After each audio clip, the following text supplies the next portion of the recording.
เพิ่นว่าบ่ดีมีเพิ่นจังว่าพี่น้องลุงป้าจังว่าหลานเอาพาเบิ่งภาพบรรยากาศตลาดครับในการทำมาหากิน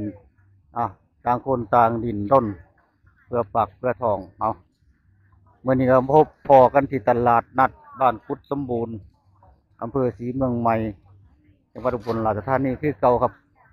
มาเบิ่งภาพบรรยากาศของอยู่ของกินของใส่ของสวยตามฤดูกาล หลังจากมีฟ้ามีฝนตกป่าห้องลงมาอืมว่ามีกบมีเขียดมีอึ่งมีปูมีปลาบ่อืมแต่ว่าปลาเนี่ยมีประจำน่ะนะครับปลาช่อนปลาคอปลาเข็งอืมปลาดุกเดี๋ยวพายังเบิ่งว่ามีอึ่งมีกบธรรมชาติบ่อืมอืมปลาเอา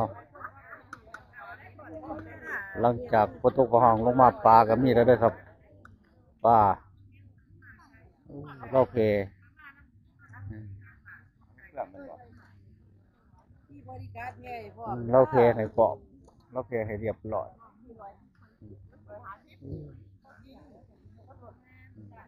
อู้ทางนั้นพักกะญาหน่อใหม่มักบวบไข่มดแดง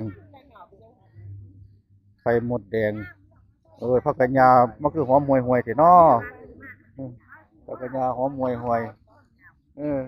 คือไปให้ที่ย่ายเรามักอึ้งจักบาทอึ้งอึ้ง101แล้วอะอึ้ง100อืมเอาหลังจากฝนตกฟ้าห้องลงมานี่แล้วอึ้งนั่นบ่ได้อยากก็มาหากินครับตลาดนัดบ้านกุดสมบูรณ์อำเภอศรีเมืองใหม่ของอยู่ของกินของของขายแบบหลายมีเบิดกูสิ่งกูอย่างพร้อมนี่เลยนะครับอึ้งเออบ่ได้อยากกินก็มาเลาะเบิ่งเอา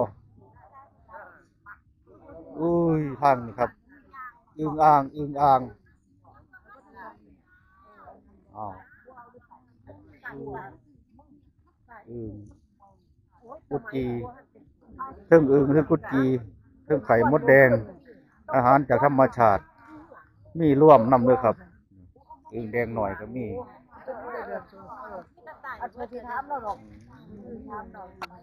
ตอนก่อนเอาเป็นแล้วครับมีแล้วครับตามที่เขามามี2เจ้าไข่มดแดงกุดจีนี่จะกุดจีมุมโอ้ตอนเสียงห้องแกกเลยห้องแกกเนาะคือธรรมศาสตร์กับธรรมศาสตร์เนี่ย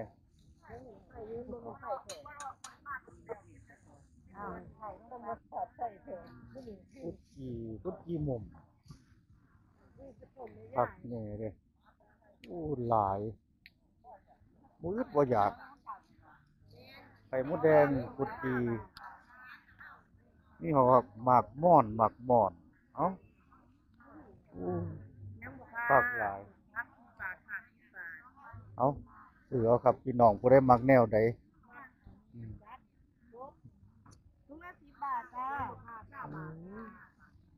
อืม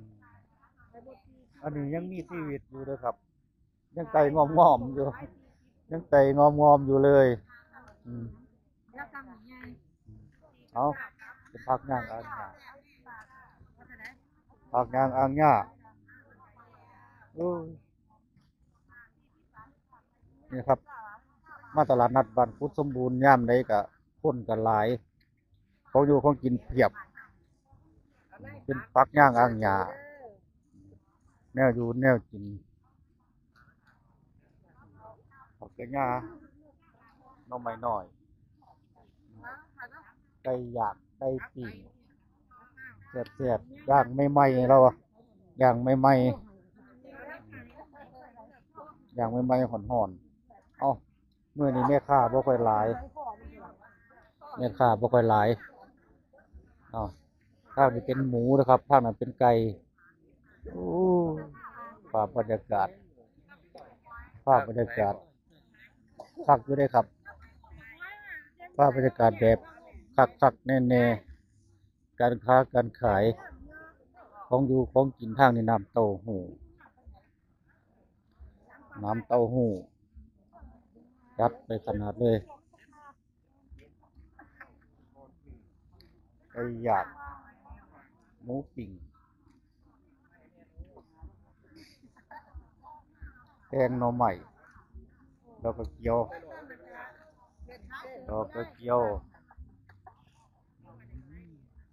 ปลาครับปลาดุกปลาคอปลาขาว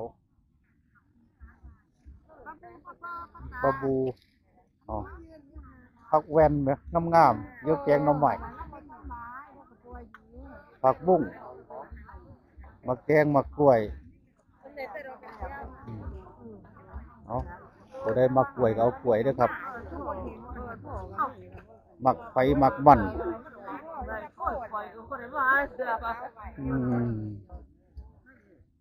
เป็นปลาเป็นกระปูปลาสลิดเรากระปูหน้า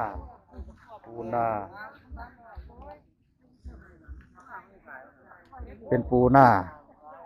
เป็นขีกระบองอ้อยไฟคือเก่าเราหันหลังเราบ่มีใบตองเราใส่ถุงเอาแต่เก่าเราบ่ว่างใส่ตองหน่อใหม่หน่อยไปทุบแกงแบบแซ่บ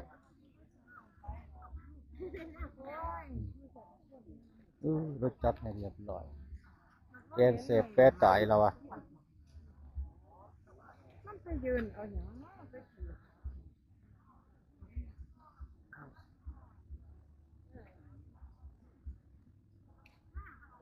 ปลาดุก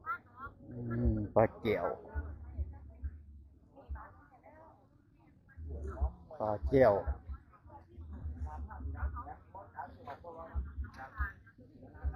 วันนี้ที่ว่าคือฟังไม่ก็ไม่ได้ตัดดอกวานเขาเดียวตายหมอวันนี้ แก้วบ่ตัดตัดจะได้วานเขาเดียวขั้นปีใหม่เอาเป็นยังเอาไว้คันละเอาไว้ละเนาะให้มันใหญ่ขึ้นเนาะให้มันใหญ่พี่นาจังตัดไม่10 กว่าต้นผู้ได้หันเดียวเบิ่งอยู่คืนแง่บ่คืนแง่เครื่องก็เตรียมไว้แล้วได้บ่น้ำมันได้ดอกเตรียมห้อยเขาเด้อคุณละบ่บังคับอยู่หน่อไม้น้อยเป็นหน่อไม้น้อยสมพักโอ้นี่คือสิ่งทุกอย่างเรามาขายของแบบบ้านๆเขา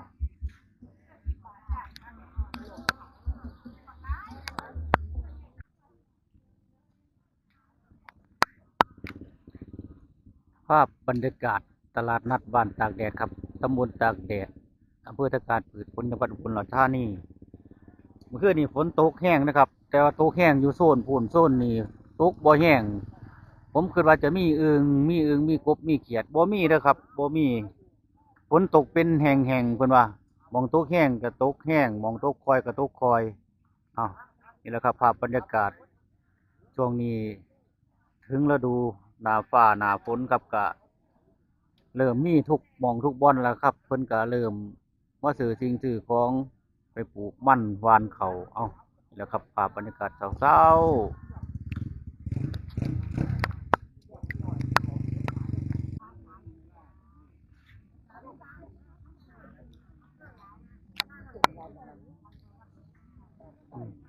แมงกินโนนไข่มดแดงแมงกินโนนไข่มดแดงกินโนนหน่อยกินโนนใหญ่ไข่มดแดงงามนี่ครับเป่งเนาะ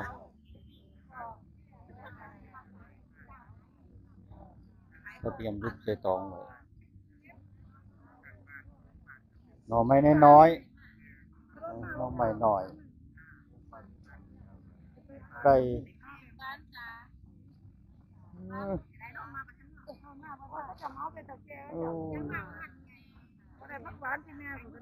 ข้างนี้อึ่งบ่มีชีวิตอึ่งบ่มีชีวิตอยากกินนี่มือไม่ก็ไม่อยาก ข้าวมันหัวกบเฮ็ดเบิ่งท่ามโอ้มีอยู่บ่อยู่สวนทางนั้นบ่เห็นอยู่3กล่อง โอ้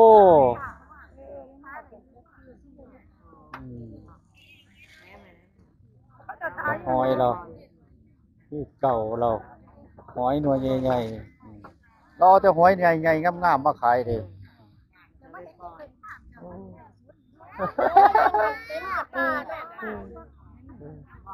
เดี๋ยวเบิ่งเราบอกหอยใจอันใบตองหอยใจตองนี่เป็นหน่วยใหญ่ๆงามๆของเรา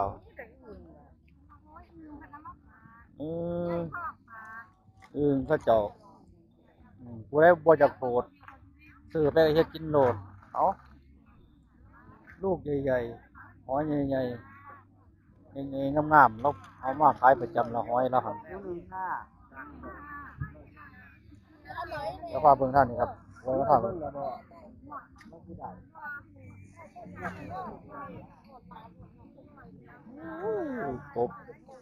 กบใหม่ๆสดๆงามๆเป็นดงแดงอยู่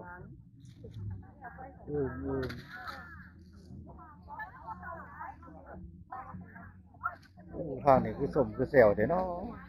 เป็นพวกผักย่างอังหญ้ามียอดผัก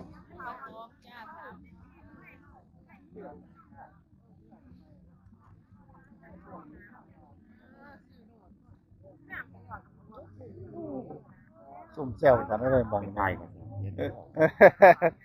ะส้มแซวขนาด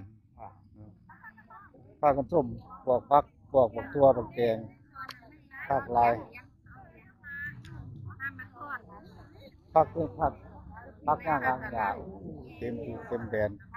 ของอยู่ของกินปูปลาหน้าน้ำปูปลาหน้าน้ำปูปลาหน้าน้ำไปย่างสักก้อนปลาเราผักดี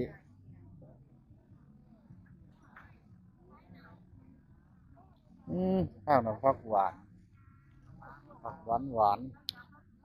อ้าวบ่ได้มักแนวใดก็เอาแนวนั้นโผล่เบิ่งปลา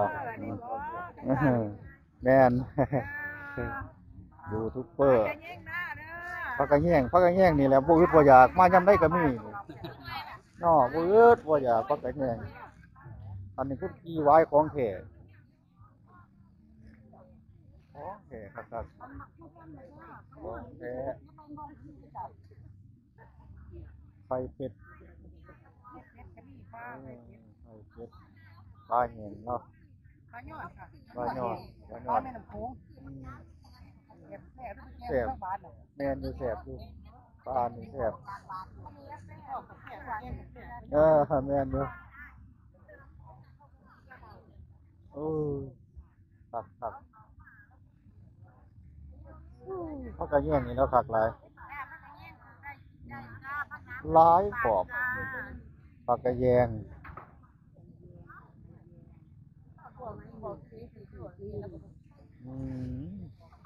ข้าวนี้เนี่ยกุดจีเนาะกุดจีย่างไตง่วมอยู่กุดจีเนาะมีหลายรูปมีหลายแบบด้วยครับเอาจัดไปเป็นหัว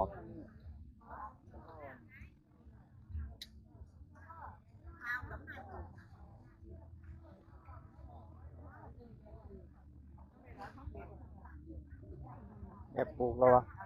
ปลูกไก่เขาแต่เนี่ยปลูกไก่